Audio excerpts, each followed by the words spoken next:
El año 1991 es recordado en la historia de la música, no solo como el momento en el que el rock alternativo rompió las barreras del mainstream, sino más crucialmente para los historiadores del metal como el annus mirabilis del death metal. Fue un periodo de una fertilidad creativa sin precedentes, donde la geografía dictaba el sonido, mientras que la escena de Florida, centrada en los estudios Morris Sound de Tampa, había establecido un estándar de producción pulida y una temática lírica centrada en la blasfemia y el gore teológico, con pilares como Death, Morbid Angel y Decide, definiendo el canon. Una mutación genética del género estaba gestándose a 1700 kilómetros al norte, en los suburbios de Long Island, Nueva York. 5 músicos estaban a punto de redefinir los límites físicos de la música extrema. El lanzamiento de Effigy of the Forgotten el 8 de octubre del 91 no fue simplemente la aparición de otro álbum en un mercado saturado, representó un cambio de paradigma estructural. Suffocation introdujo una densidad rítmica y una complejidad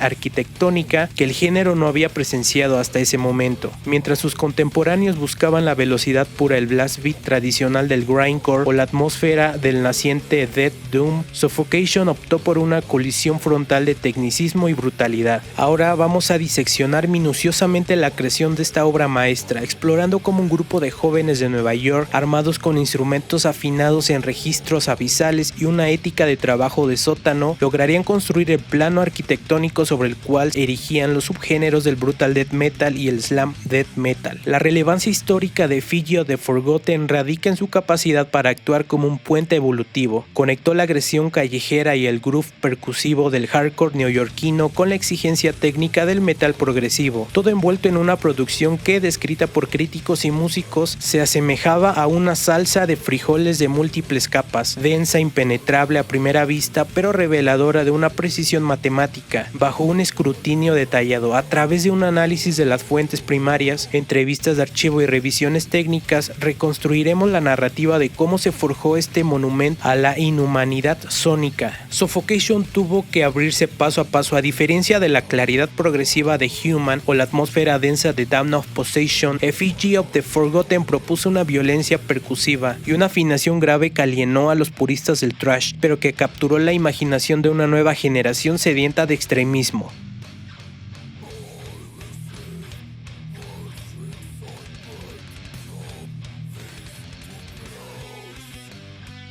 La historia de Suffocation comienza lejos del brillo de los estudios profesionales, en el entorno suburbano de las áreas circundantes de Long Island. A finales de la década de 1980, esta región de Nueva York era un crisol de influencias musicales, donde la agresividad del hardcore se mezclaba con la naciente thrash metal. La banda se formó oficialmente en el 88, aunque sus raíces se remontan a un proyecto anterior llamado Social Disease, activo desde 1986. El núcleo fundador estaba compuesto por el vocalista Frank Mullen, el bajista Josh Baron y el baterista Mike Smith. A este trío se le unirían los guitarristas Terrance y Doug Cerrito, consolidando una alineación que no solo era notable por su talento, sino también por la diversidad demográfica, un hecho atípico en la escena del metal de la época. Suffocation destacaba por incluir a 2 músicos afroamericanos, Mike Smith y Terrance Hobbs, en roles instrumentales clave. Smith recordó más tarde su primer encuentro con Hobbs como un momento de reconocimiento mutuo dentro de una subcultura predominante blanca.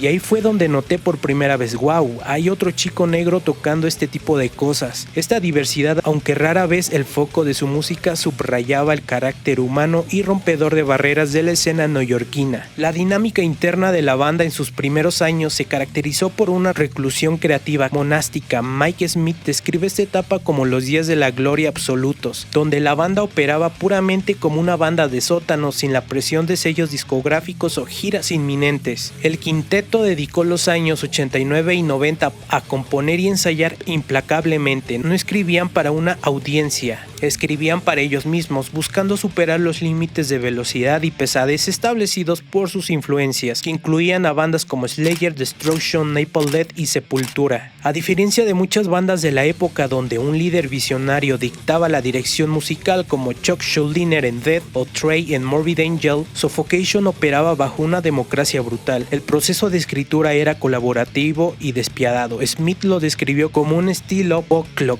comida compartida. Si tenías una idea, la componías sobre la mesa. Si sonaba enferma, la manteníamos todos. Escribíamos piezas para formar el todo. Esta metodología fragmentada pero cohesiva es responsable de la estructura laberíntica de las canciones que terminarían en Effigy of the Forgotten. Las composiciones no seguían una estructura verso-estribillo tradicional, en su lugar eran ensamblajes de riff técnicos, rupturas de tiempo violentas y secciones de slam que desafiaban la linealidad.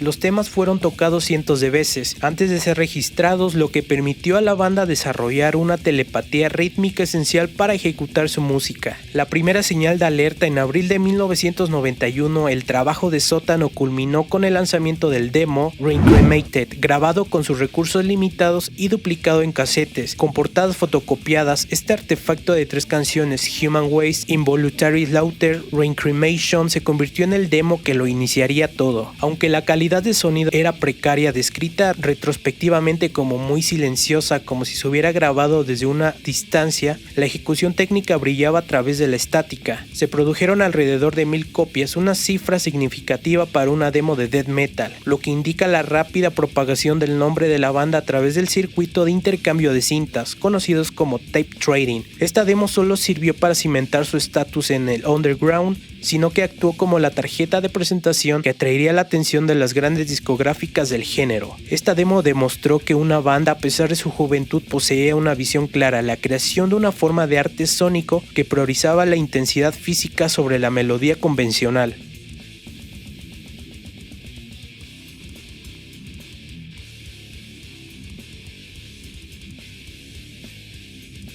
El salto de Suffocation desde los sótanos de Long Island a la escena internacional fue orquestada por Monte Conner, el legendario ejecutivo de artistas y repertorio de Roadrunner Records. A principios de los 90, Roadrunner, inicialmente conocida como Road Racer en Estados Unidos, debido a problemas de derechos con el personaje de dibujos animados, estaban en proceso de transformarse en un sello que licenciaba bandas europeas a una potencia que firmaba talento doméstico estadounidense. Conner, quien ya había sido instrumental en el éxito de bandas como Sepultura y Obituary, recibió el demo y reconoció inmediatamente el potencial disruptivo de Suffocation. El bajista Josh jugó un papel crucial en este proceso. Se le atribuye tener el don de la palabra, que ayudó a cerrar el trato con el sello. La firma con Roadrunner, específicamente bajo su subsidiaria RC Records, colocó a Suffocation en la misma liga que los gigantes del género, validando su enfoque extremo. Human Waste, antes de que Effigy of the Forgotten pudiera materializarse, hubo un paso intermedio crucial. Suffocation se convirtió en una de las primeras 3 bandas en firmar con el recién fundado sello Relapse Records, junto a Incantation.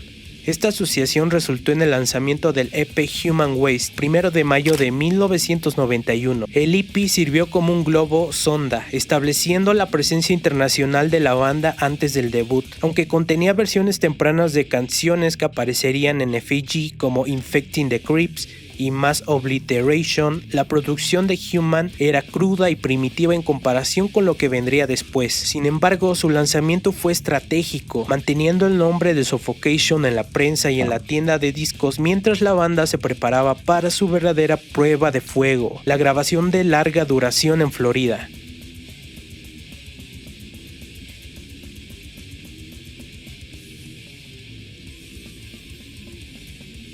Así que en 1991, en los estudios Morris Sound en Tampa, Florida, no era simplemente una decisión logística, era una declaración de intenciones. El estudio se había convertido en la meca del death metal, un lugar de peregrinaje obligatorio para cualquier banda que aspirara a la grandeza. Terrance recuerda la experiencia como abrumadora para un grupo de niños inexpertos de Nueva York. Al llegar a Morris Sound, Suffocation se encontró inmerso en el epicentro de la escena. Durante sus sesiones, miembros de bandas legendarias como Decide, Dead, Morbid Angel y Cannibal Corpse deambulaban por los pasillos. Monstrosity estaba grabando su álbum debut, Imperial Doom, en el estudio contiguo al mismo tiempo. Esta proximidad generó una atmósfera de competencia tácita y camaradería. Hobbs describe este entorno como un golpe de realidad sobre lo que significa trabajar profesionalmente. Ya no eran los reyes del sótano en Long Island, estaban en las grandes ligas, rodeados de músicos que estaban definiendo la historia en tiempo real. La figura central en la captura del sonido de Effigy of the Forgotten fue el productor Scott Burns, reverenciado y a veces criticado El sonido de Burns fue fundamental para traducir la cacofonía de Suffocation en un producto audible. Hobbs relata que Burns actuó como un ingeniero propiamente dicho, obligando a la banda a diseccionar su sonido antes de presionar el botón de grabación. La banda, acostumbrada a conectar y tocar con la distorsión al máximo, tuvo que aprender a trabajar el tono. Burns insistió en que se sentaran a evaluar sus pastillas, amplificadores y configuraciones para asegurar que la afinación extremadamente baja no se convirtiera en un zumbido. Fue mucho más trabajo de lo que esperábamos, admitió Hobbs, señalando que Burns no les permitió simplemente golpear a través de la grabación. Es imperativo entender que Effigy of the Forgotten se grabó en una era totalmente analógica, utilizando cinta de carrete de 2 pulgadas y 24 canales. No existía Pro Tools, no había Beat Detective para corregir la batería y no había un montón de deshacer. La edición era un proceso físico y destructivo que involucraba cortar la cinta con cuchillas de afeitar. Esta limitación tecnológica impuso una disciplina férrea. La banda tenía que tocar con una precisión metronómica. La complejidad de sus composiciones, llenas de cambios de compás abruptos y paradas en seco, requería que cada toma fuera casi perfecta. La tensión en el estudio era palpable. La banda estaba empujando los límites físicos de los que podía tocar, y Burns estaba empujando los límites de lo que se podía capturar en una cinta sin que la saturación destruyera la mezcla. La afinación en do sostenido, uno de los aspectos más revolucionarios de Effigy, fue su afinación. Suffocation descendió hasta do, C y finalmente ajustó a do sostenido. La decisión de usar do sostenido fue arbitraria. Hobbs explica que bajar demasiado hacía que las cuerdas perdieran tensión, convirtiendo el sonido de la guitarra en algo demasiado similar al bajo y permitiendo el ataque necesario para el riffing técnico. Al quedarse así, lograron un equilibrio crítico, el peso aplastante de las frecuencias graves necesario para la brutalidad, pero con suficiente tensión de cuerda para mantener la articulación en los pasajes rápidos y los palm mutes percusivos. Esta afinación se convertiría en el estándar de facto para el brutal death metal en las décadas siguientes.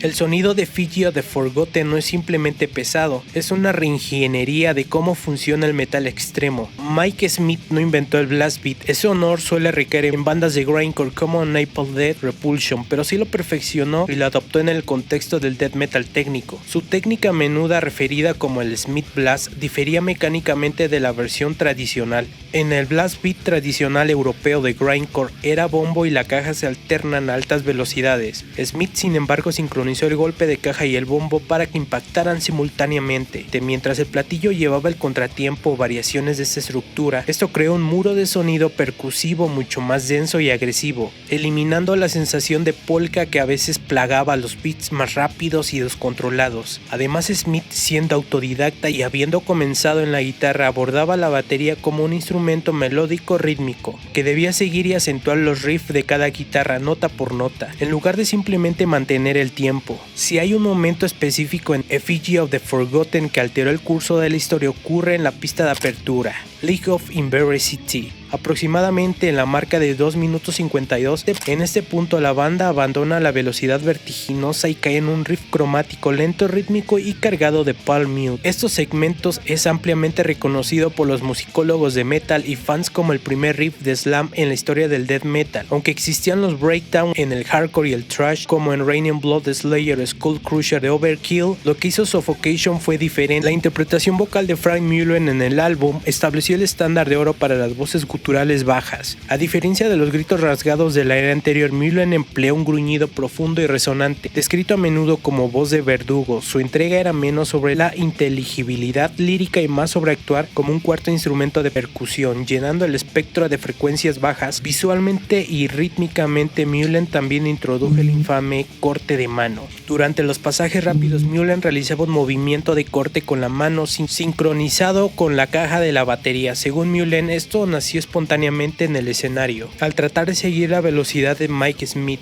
La canción suena de fondo y simplemente empecé a seguir el blast beat y recuerdo que se quedó. Este gesto se convirtió en un icono visual del género, imitado por innumerables vocalistas desde entonces.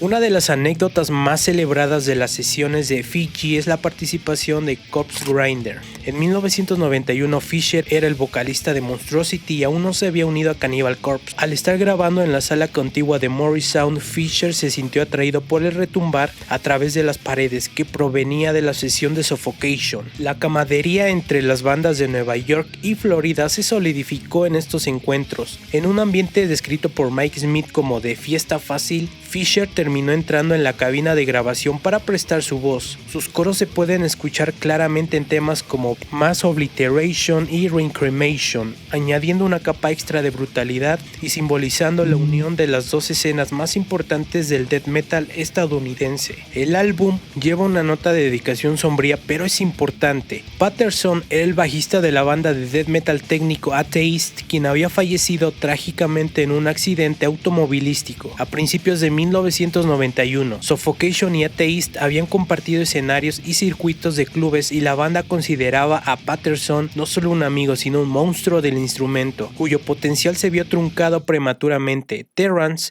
llegó a comparar la pérdida de Patterson con íconos como Jimi Hendrix o Randy Rhoads, subrayando el respeto mutuo entre los músicos de la época. La portada de Effigy of the Forgotten es tan icónica como la música que contiene. Fue creada por el artista británico Dan Safegrave, quien en ese momento era el pintor de facto para la realeza del death metal, habiendo trabajado con Morbid Angel en Entomb y Malevolent Creation.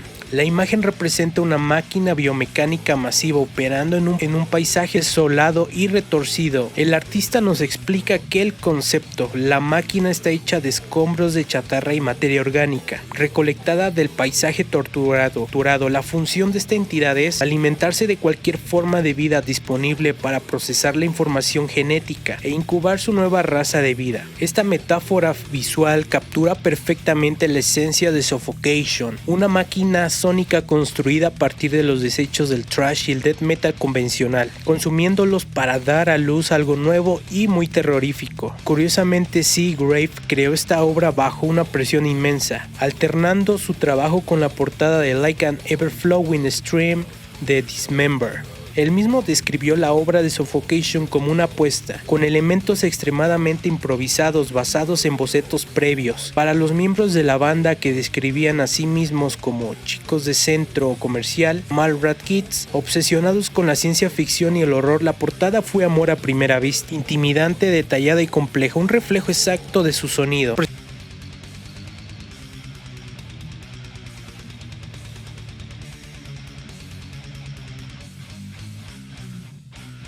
Presenta un desglose técnico de las pistas clave que conforman el álbum, resaltando su estructura y relevancia. La pista número 1, el inicio del álbum, la famosa parte del riff de slam en el minuto 2:52, define la alternancia entre velocidad técnica y groove pesado. Effigy of the Forgotten, la pista titular muestra la interacción vocal entre los guturales de Mullen y los patrones de doble bombo de Smith. Líricamente trata sobre la traición y la memoria. Sets of the Suffering, una de las composiciones más largas y complejas, muestra la capacidad de la banda para navegar estructuras progresivas sin perder agresión. Habitual Inflame Me destaca por sus riffs arácnidos y disonantes, cortesía de Hobbs y Cerrito. Reincremation, regrabada del demo, más corta y directa, con la participación de Corpse Grinder en los coros, un enlace directo con sus raíces, grindcore. Mass Obliteration, otra regrabación del EP Human Waste, presenta cambios de tempo vertiginosos y una atmósfera apocalíptica. Involuntary Slaughter, un asalto directo que ejemplifica el estilo Smith Blast. Jesus Wept, controversial por su título, pero musicalmente una muestra de la precisión técnica de la banda. El bajo de Josh Baron tiene momentos destacados aquí, cortando a través de la mezcla densa.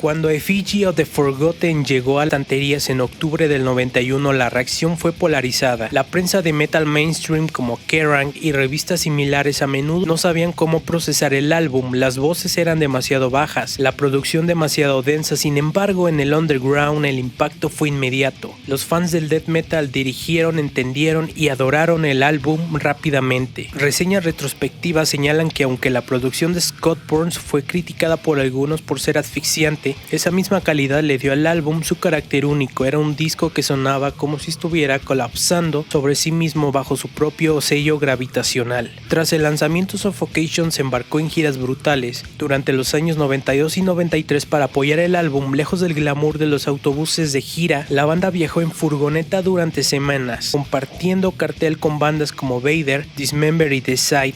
Terrance recuerda vívidamente esta época como una carrera dura. Un concierto legendario tuvo lugar en el verano del 92 en un local llamado Blondies in Detroit. Fue un spot show, concierto puntual, donde Suffocation tocó junto a una alineación de ensueño para cualquier historiador del metal: Punch Gen Strange, Incantation y Exhorter. Estos shows cimentaron la reputación de Suffocation no solo como innovadores de estudio, sino como una fuerza de la naturaleza en vivo, capaz de replicar sus intrincadas composiciones frente a audiencias hostiles y frenéticas. Más de 30 años después, el legado de Effigy of the Forgotten es incalculable. Es el paciente cero del brutal death metal. Bandas modernas como Dying Fetus, Devorment y Disgorge trazan su linaje directamente a este álbum. Demostró que el death metal podía ser técnicamente complejo sin sacrificar el groove callejero. Y también cambió el mapa del death metal, validando la escena de Nueva York como un contrapeso legítimo a Florida y Suecia. Como señaló un crítico contemporáneo, Effigy of the Forgotten estaba tan adelantado a su época que podría lanzarse por primera vez hoy y aún dejaría a todos asombrados. En conclusión, Effigy of the Forgotten no fue solo un álbum debut, fue una anomalía evolutiva que sobrevivió y prosperó. Al fusionar la ética de trabajo de la clase obrera de Long Island con la sofisticación, no sabían cómo procesar el álbum, las voces eran demasiado bajas, la producción demasiado densa. Sin embargo, en el underground el impacto fue inmediato. Los fans del death metal dirigieron, entendieron y adoraron el álbum rápidamente. Reseñas retrospectivas señalan que aunque la producción de Scott Burns fue criticada por algunos por ser asfixiante, esa misma calidad le dio al álbum su carácter único. Era un disco que sonaba como si estuviera colapsando